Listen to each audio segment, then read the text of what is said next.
People bring microbes with them wherever they go, including in space.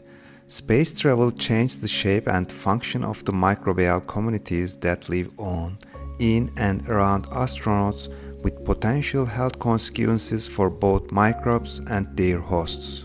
To date, most of the research on space microbiology has been performed on ground-based simulations and on the International Space Station, a spacecraft that moves in low Earth orbit about 475 km above the Earth's surface.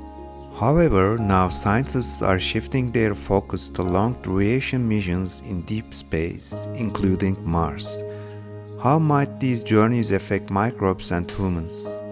Researchers are still trying to understand this. What is clear is that microbes could play a key role in performing deep space missions.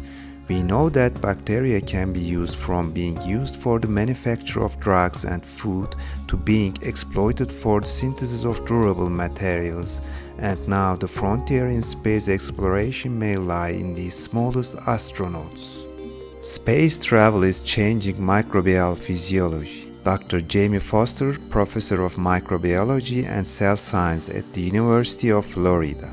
If you want to live and work in the space environment, you need to have a very comprehensive understanding of all of the space hazards and how they affect microbes and surfaces and organisms they interact with, she says.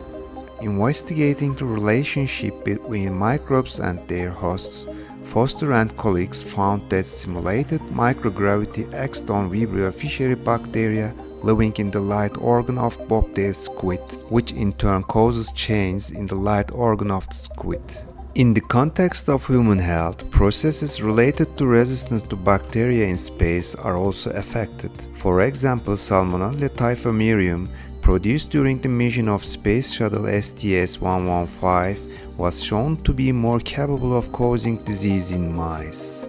Yet another study showed that Escherichia coli grown on the International Space Station were more resistant to gentamicin at high doses compared to samples on Earth. Does this mean that bacteria in space are more disease-causing and more drug-resistant in space than on Earth? The relationship between the fitness of microorganisms in space and host health is somewhat complex. One study showed that the potential for microbial resistance of the space station microbiome was similar to control samples on Earth and suggested that the trait of antimicrobial resistance was comparable. More studies are needed to say that bacteria in space are more resistant. Stay healthy and happy, and don't forget to like and subscribe to our videos.